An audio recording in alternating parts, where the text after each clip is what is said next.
and good morning. Welcome to our second Zoom training. This is the title of our workshop is Taking Care of Number One. And believe it or not, I put together this workshop.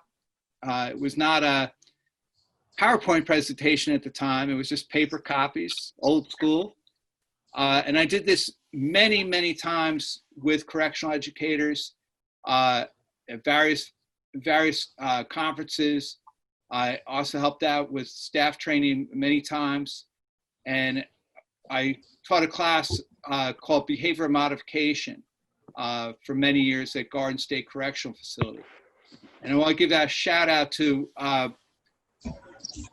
the late Robert Yancey, who was really the master person for stress management strategies. If you don't know who Robert Yancey is, our annual Correctional Education Association Award for New Jersey is named after him because he was an amazing man.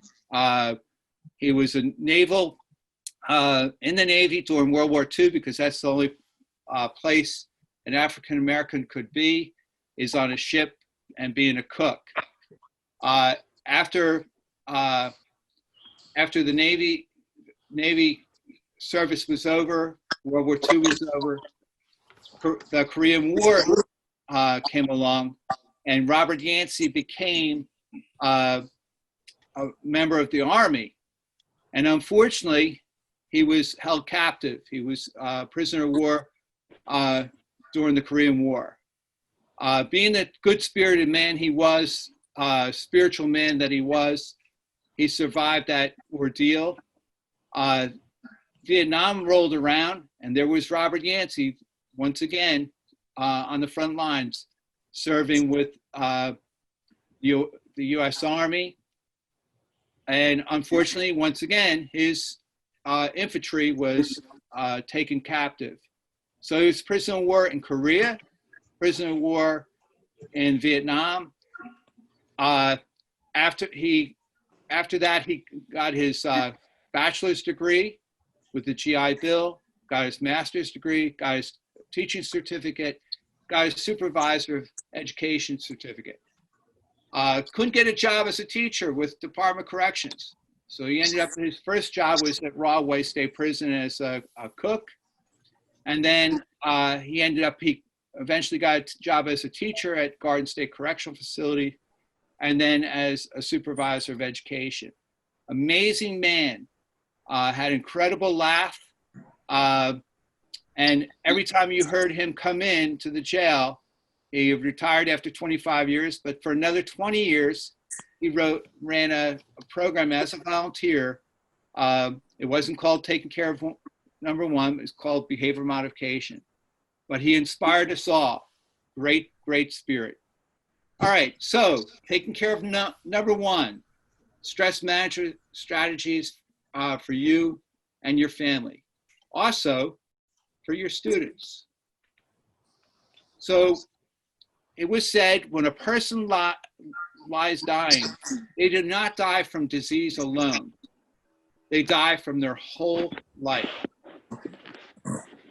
Ralph Waldo Edison said, health is our first wealth.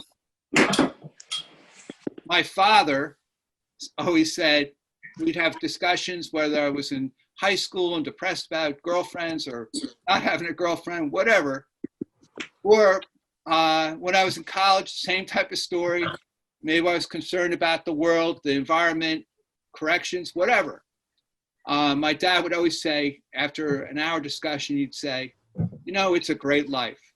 So whenever I watch It's a Wonderful Life at Christmas time, I always think of my father because it is a great life. And then if that didn't cheer me up, because I usually say, oh, Dad, come on. You know, we got to change the world. We got to do something different. He would say, well, at least you have your health. So what kind of stressors do we have? Well, right now, of course, COVID-19. Every morning when I wake up, sometimes I get up to use the bathroom and go back to bed. I have that luxury being retired, and I work for the state parks, but unfortunately I'm a essential seasonal, but they haven't called me back yet. I guess they don't want to pay me my $12 an hour to clean the trails, but that's okay. And a lot of times I turn on the TV and I go, oh my gosh, I forgot all about that. You know, we worry about our finances. We worry about work. We worry about our bosses. We worry about the uncertainty of the future, especially for our children. So the question is stress a good thing or a bad thing? All right. And actually, stress is a psychological reaction of a stressor. So a stressor is something that happens or something that we think about. So stress is a psychological reaction of a stressor produced by the way we interpret events in our lives. So as I said, Robert Yancey, greatest American hero I've ever met in my life. He somehow didn't let life get him down. I mean, I can't even imagine coming back from World War II, Korea, Vietnam, being an African-American man looking for a job, looking to get into college, and then there's prejudice. And then working for corrections. There's all kinds of, crazy things that happens to anybody who works in corrections. But somehow, as I say, he was the most inspiring guy, had incredible laughter, and just genuine, good-spirited person. So it's our reactions to these life stressors. And they can be either counterproductive or negative, or productive and being positive. And I'm not going to say that when I used to share this with staff who knew me and also share it with my students, they'd say, well, we've seen your counterproductive things, your negative things you've done, Mr. K. Hey, we've seen you get upset. And I'd always have to remind people, I'm human. I'm always struggling every day, just like everybody who's listening right now. We struggle every day just to make it there, make it best that we can. So counterproductive reactions to stress can include, those are actions that completely avoid, undermine, or refuse to address the confrontational situation. So we know in corrections and JJC, there are all kinds of things that happen each day that we don't plan on. Guys becoming late to school. Guys having an attitude because the officer didn't let them off the tier. Going through the metal detectors, 5 or 6 times. That to me is a stressor. And whenever I've flown, I haven't flown recently, but whenever I fly, I always, when they pat me down or they want me an extra time, I always laugh and say, well, I was in jail for 25 years. And they don't appreciate that. My wife always gets mad. Like, what are you trying to say? Honey, all I'm trying to say is it's okay. So who they always pull in the back room to give that extra check. But I try to keep my mouth shut. But it's just humorous when people go off about going through a metal detector and they're going on vacation. And they're getting upset about being checked and this and that. And I always say, yeah, it's tough, isn't it? They're trying to keep us safe. These people are being paid minimum wage, and all they're doing is trying to keep us safe. So winners take responsibility for their actions.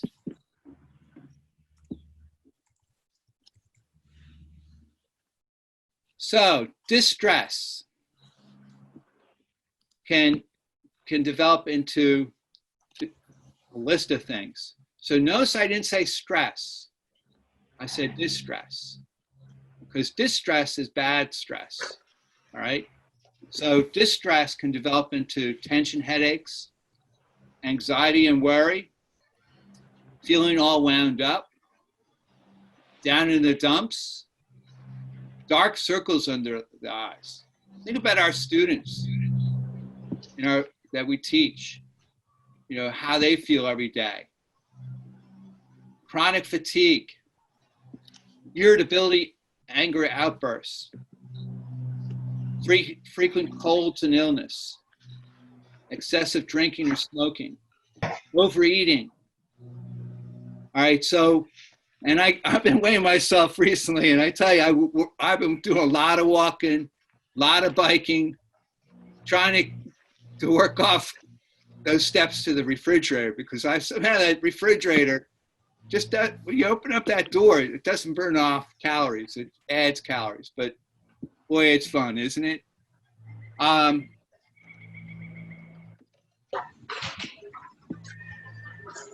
So what happens when the effects of distress or anxiety?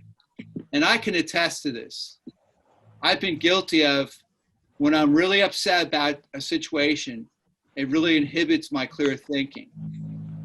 And when I taught with my staff, co-workers, and I taught this with the students that I had in class, it was great because I always had supporters. They would catch me when they could see me getting upset about something or getting stressed out about something unnecessarily. And sometimes I tell my students, it's okay. It's okay to get upset once in a while. Thank you for sharing, but I'm gonna get upset right now. But they were right. And we would support each other, which really is a change in a correctional facility when you have people that you're teaching you or sharing how to be more positive. It can speed up fatigue. When I run a conference, and I was looking at the calendar, realizing that if it wasn't COVID, we'd have a conference starting on this Tuesday, right through Friday. And I'm thinking, boy, we postponed it. So all that work I did for 9 months with my committee, we're gonna go through it again. But that's okay. It's all positive because the payoff to see people learn in a relaxed atmosphere, you can't beat that. So stress can also interfere with concentration. It wastes energy. I don't know if anybody else would, but when I'm stressed out, I'm so fatigued afterwards, and it's just like, oh my gosh. And if I don't catch myself, it really can wipe me out. It also lessens muscular efficiency. When I worked at Garden State, and Elvin knows what I'm talking about, I was a teacher and then I was a supervisor. I mean, I used to meditate every morning for a half hour. I used to do yoga for an hour just so I could make it through the day. And I can honestly say, very rarely it was my students. It was other powers that be out there. And it was my interpretation of what was going on. I didn't take responsibility for what I was feeling, but I tried my best to get a different perspective. Negative effects of distress. So remember we said distress is negative stress. So distress can cause disease. All right, so, and once again, we get sick, we get a cold, we get flu. I ran an after-school program for 5.5 years. I retired from that job last June because I was really looking forward to spring break last April. And what happens? I allowed myself to catch the flu that was going around the school. And I said to myself, you know what? I'm retired. I don't need to be exposed to the flu. Of course, I didn't know about COVID back then. All right, so stress. So stress can be a good thing. Well, we have to realize that perspective. We have to change our thought pattern. We have to change our belief system. We have to change our culture about stress. All right, if it wasn't for stress, what's the sense of going on? Stress is a permanent part of our lives. You cannot totally eliminate it. However, you can learn to control it by adaptation. So as I said, when I was working in the classroom and then as a supervisor, meditating for a half hour, doing yoga for an hour, just to get myself through that day. I can honestly say I don't have to do that when I go work at the park, because my biggest stress is how many trees do I have to cut up, how many trails do I have to clear, and really I'm outside, so what am I complaining about? If I do a program with students, or families, that's fine. I love being outside.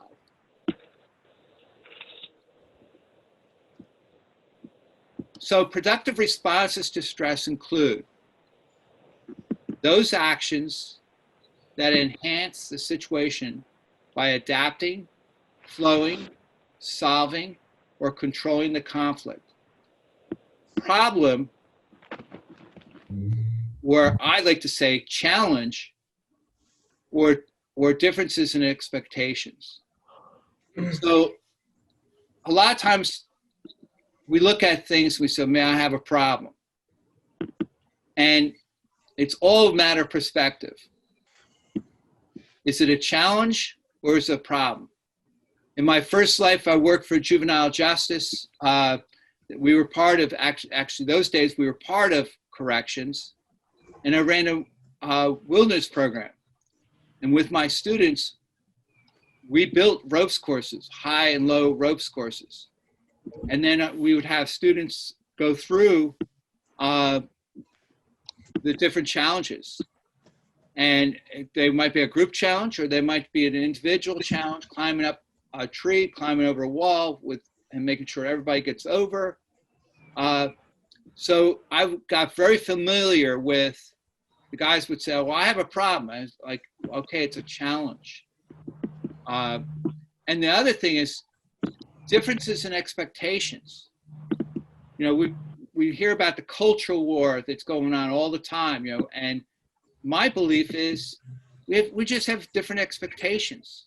When we talk to individuals, we find out that we have a lot of the same expectations. We just might be approaching it in a different way. So I like to say, winners have challenges, not problems. All right. So having cancer, being a survivor twice, it's been a challenge. But you know what? I'm cancer free, for 2 years now. So that I'm really happy, and I'm ready for the next challenge. Having parents that both died from cancer, and looking at my family tree, there's a lot of cancer out there. But I know that I'm healthier than they were. I know that medicine is that much better. I know that there's all kinds of things that I can do to encourage myself to do better.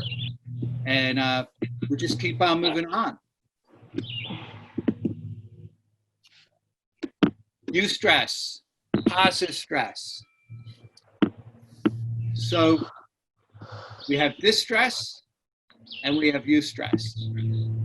We need a certain amount of stress in our lives to keep us motivated and ready for action. Therefore, stress can have a positive influence on our lives.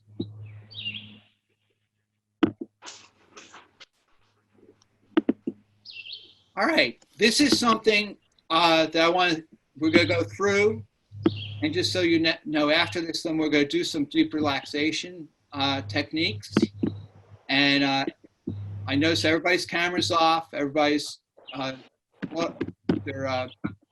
everybody's muted, and that's fine because we're going to get in a comfortable position. Some of you are at home. You might decide to lie down in a comfortable position.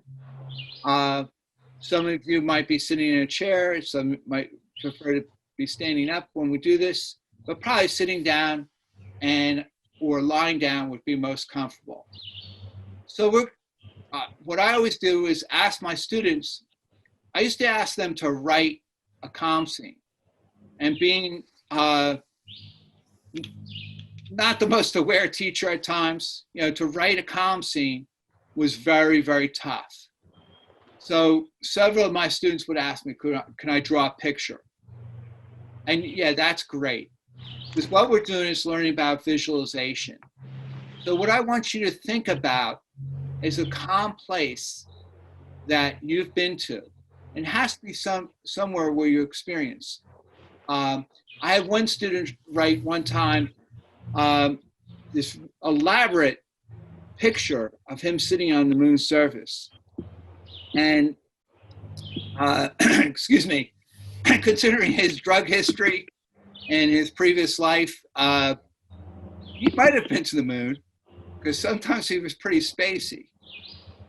But the reality is, it was not something he really experienced in this present life. Maybe in the future he might experience that. So you're creating your own calm scene. Just so you know, there's certain guidelines. So as I'm talking, you can think about a place where you feel calm, some place that you experience. This activity is for you alone. No other people in your calm scene. One of my cats just walked into the room. I can't have my cat in my calm scene, even though I love my cat dearly. Because what if something happens to my cat? Or if I have a person, something happens to somebody that I really care about. Well, now that calm scene, I'm going to be thinking about that cat or think about the person that I really love, and now it becomes a stressor. So it's got to be some place that you are alone.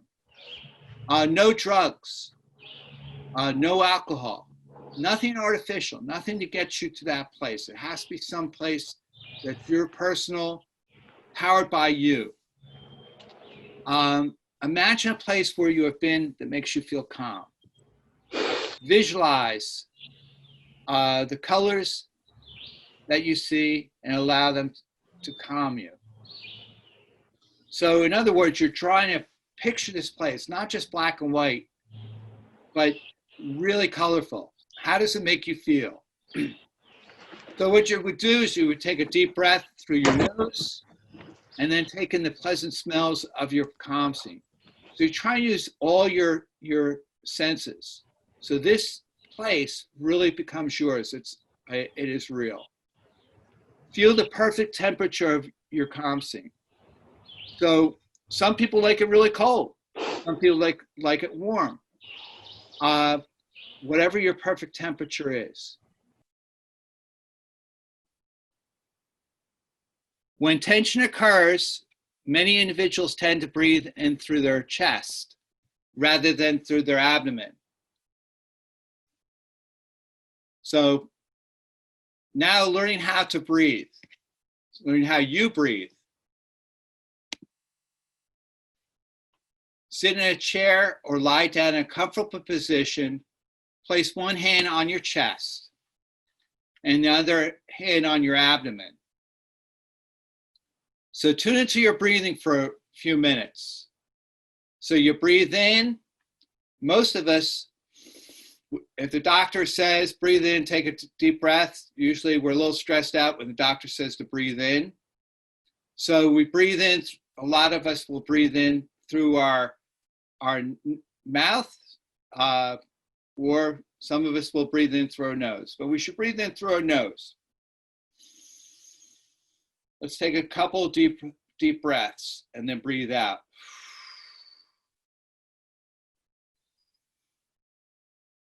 Take another deep breath and then breathe out. Another deep breath, breathe in through your nose.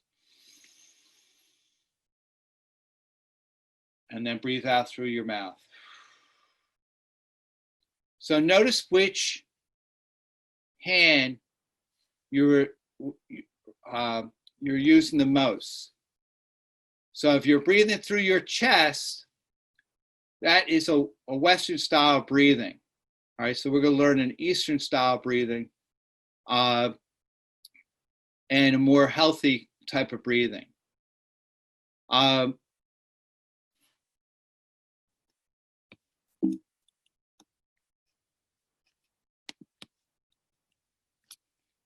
So we're going to learn about improving your breathing. Once again, if you want to lie down, if you're at home, you're somewhere comfortable, or if you want to sit in a comfortable chair, you're going to put your right hand, left hand is going to be on your left knee, your right hand is going to be on your stomach or your abdomen. This time you're going to take a deep breath through your nose and imagine that your abdomen is a big beach ball and you're inflating it. You're going to fill it slowly up with air. So breathe in.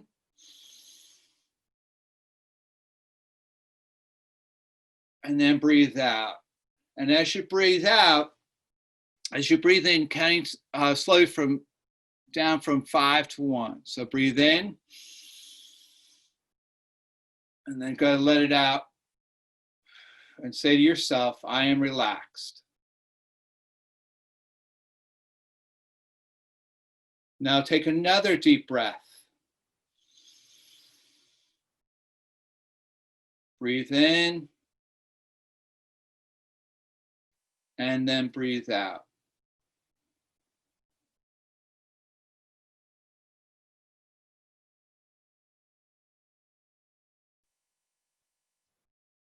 Take another deep breath, breathe in.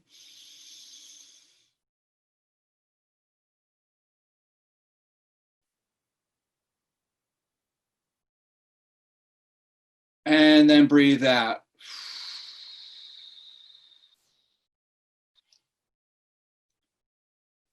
Now, if you're in a place where you can close your eyes, that's great.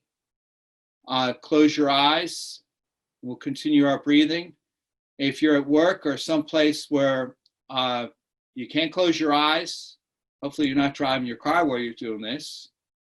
What you want to do is keep your head level, but tilt your eyes up. Without moving your head, you're going to tilt your eyes up at a 45-degree angle. So you're going to be looking up with your eyes only towards the ceiling. Sometimes I use this technique if I'm in a situation where we're not agreeing. I'm talking with somebody, we're not agreeing in a situation, or they're upset. And I'm looking towards them, but I'm looking away from them. I'm looking kind of over their head. So reaction a lot of times is when you look somebody in the eye directly or when they're upset, a lot of times you can feel their cues and allow yourself to get more upset. So this is a strategy that I've used. Sometimes people have asked me because I'm practiced in it. So sometimes I'll put my hand on my belly and they say, Mr. K, are you upset with your stomach upset? Why are you holding your belly? And then what I'm doing is I'm just allowing my body that cue that I want to be relaxed. All right, so at this juncture, close your eyes. Breathe in through your nose.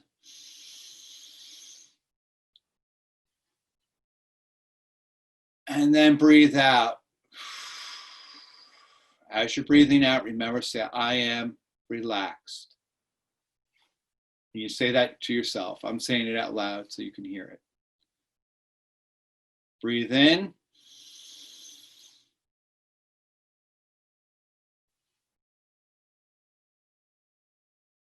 And then breathe out.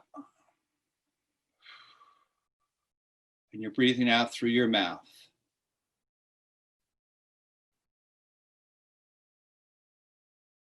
Breathe in.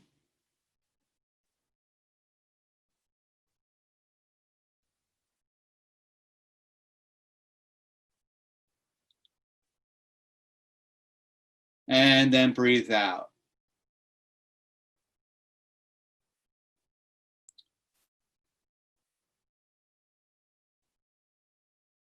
Okay, now we're going to try what's called contraction relaxation.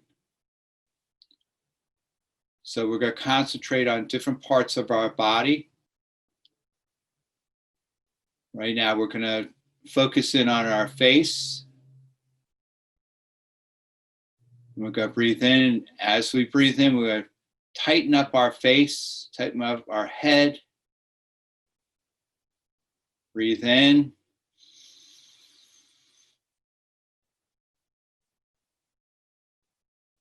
And then breathe out, blown out through your mouth.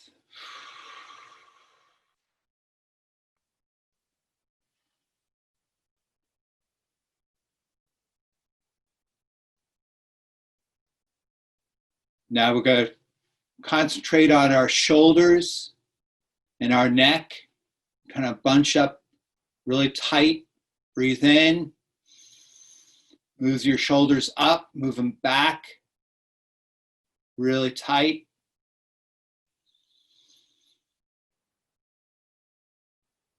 And then breathe out. Remember, as you're breathing out, you say to yourself, I am relaxed. Keeping your eyes closed, or if you're in a place where you can't have your eyes closed, then tilt your eyes up at that 45-degree angle.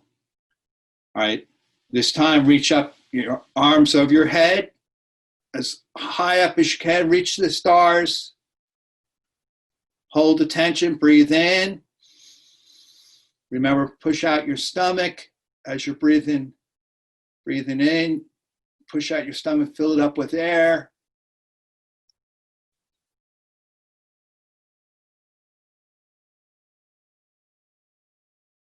And then lower them down. And as you're coming down, breathe out and say, I am relaxed.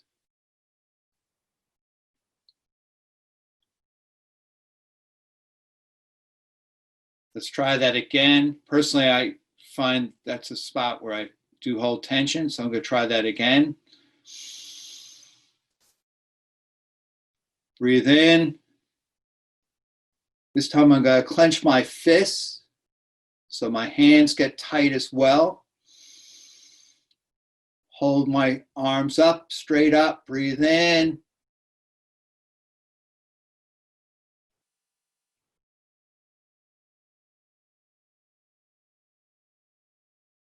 And then breathe out.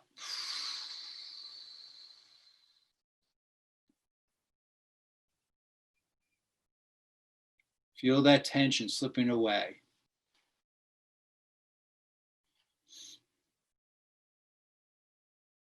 Reach up again. Breathe in. Clench those fists.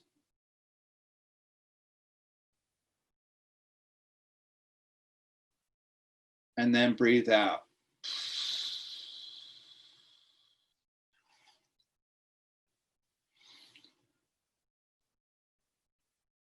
All right, now tighten up your stomach muscles and your chest. Breathe in. And then breathe out.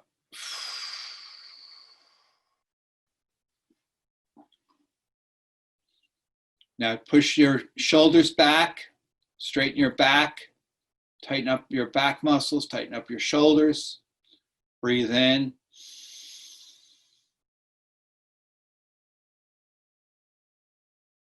And then breathe out.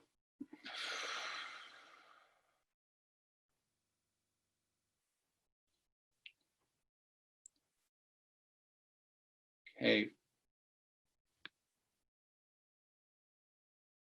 Raise your legs if you're on the ground, lying down. Then you're going to just tighten up your legs. If you're sitting in your chair, raise your legs. Point your toes in, breathe in, tighten your legs, tighten your toes, point them towards you,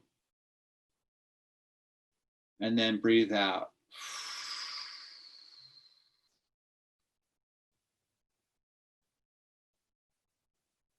Let's try that again. Breathe in.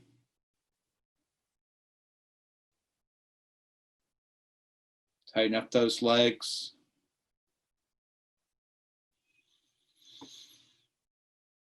And then breathe out. Lower them down or let them relax. One more time. Breathe in.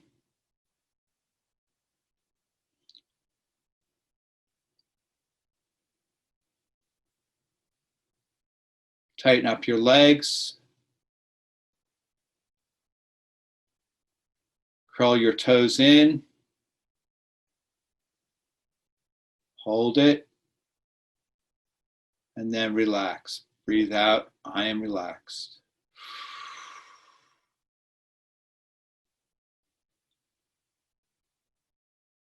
Okay, raise your arms over your head.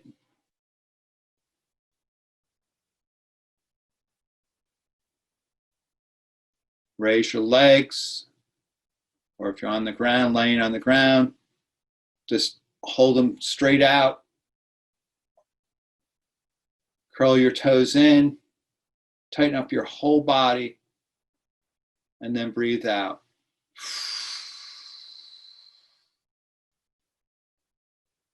Let's try that again. Tighten up your arms, tighten up your legs, curl your toes in, tighten up your stomach, tighten up your whole body, tighten up your face, and then relax. Breathe out.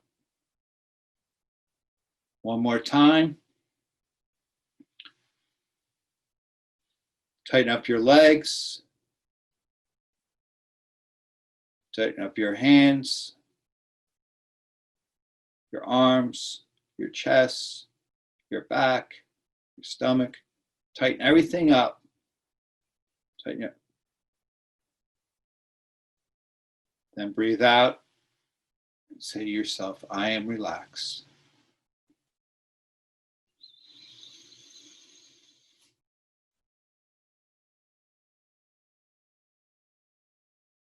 Take a moment and get in touch with your body, how relaxed it is.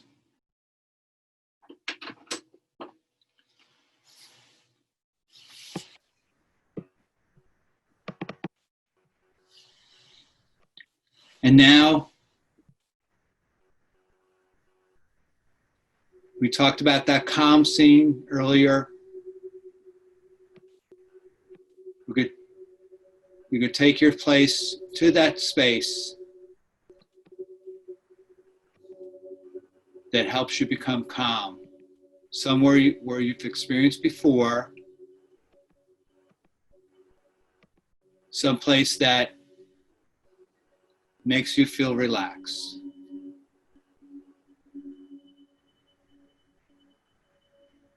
Take a deep breath. Fill up your stomach with air. And then blow out.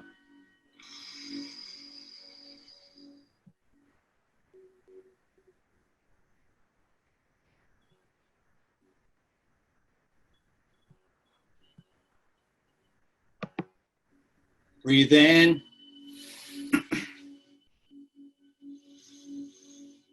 Really visualize this place. What do you hear?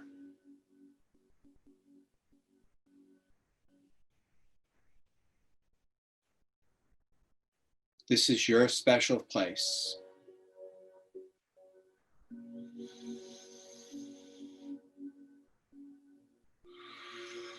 Breathe out.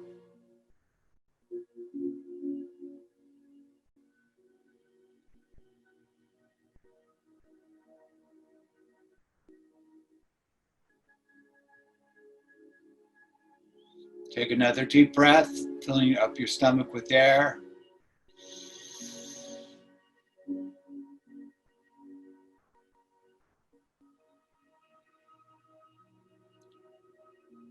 What do you smell?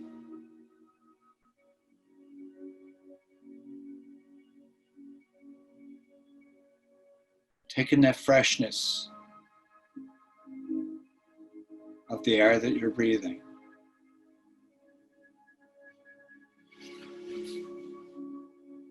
Breathe out.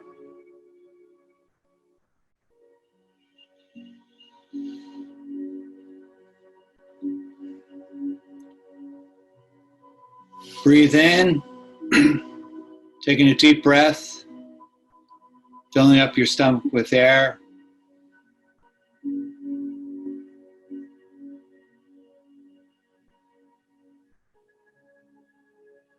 How does the air feel?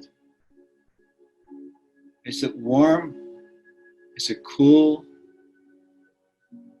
Is it cold?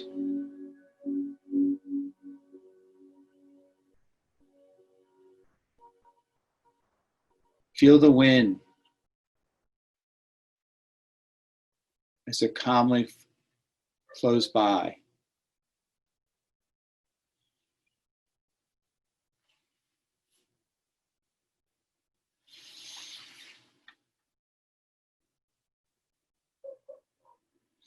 Breathe in through your nose again, filling up your stomach with air.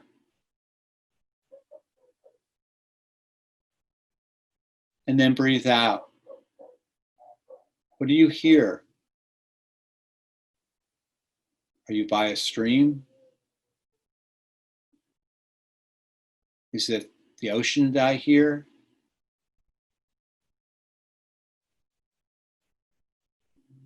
Is that a river? Or is that the wind through the trees?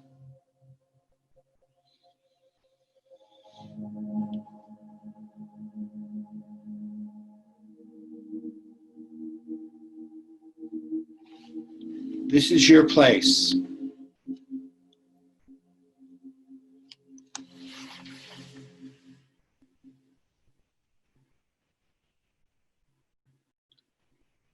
Take a couple minutes and take in the energy from this place.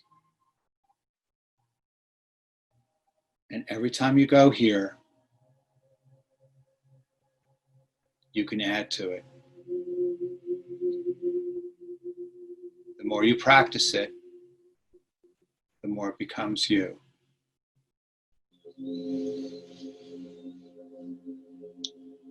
Be conscious of your breathing.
Take a deep breath through your nose,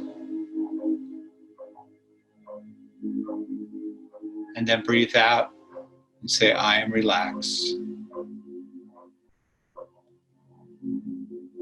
Gradually, we're going to come back to the place that we are.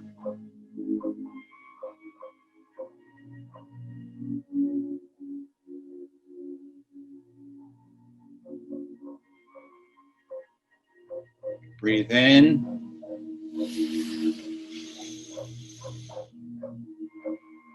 And then breathe out. say the number 2. When we reach the number 5,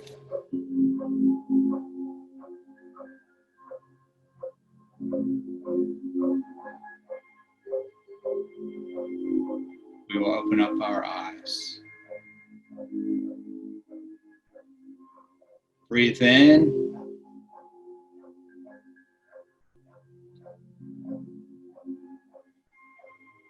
Filling up our stomach with air. And then breathe out.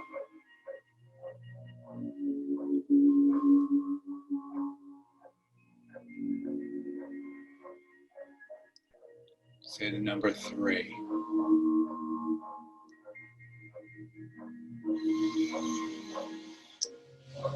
Taking another deep breath of air, filling up our stomach with air.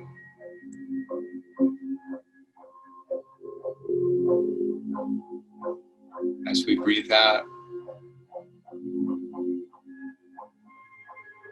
we say number 4.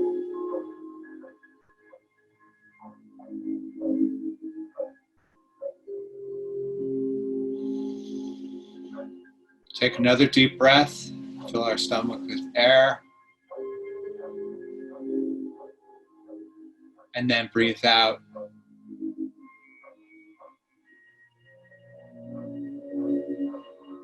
Number 5.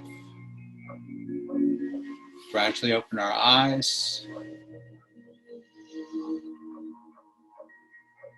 Please remember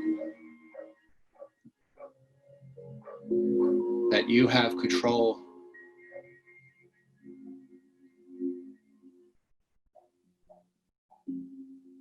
of your mind and of your body.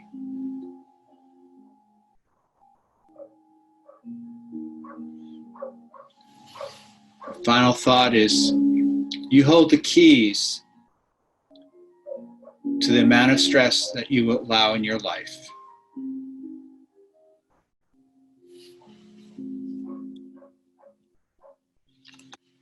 Some of our references, and these are references that I've used. You can see that they're from a long time ago. But reality is, spirituality, learning to find positive ways of dealing with your life,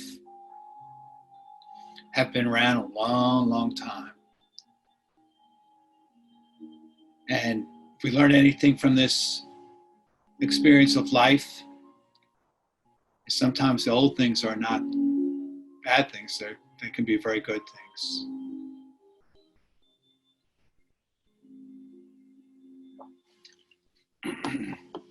I want to thank everybody for joining us. I apologize. There were some people that I didn't see that they were in the waiting list. I'm just learning how to do this whole thing with Zoom. So it's kind of hard to run the workshop and also control the feed. But I am recording this, and I will try my best to get this on our website and send it out to all you folks that joined us today. And as I said, also to the supervisors in the DOC and also juvenile justice. And it will also be on LinkedIn and Facebook.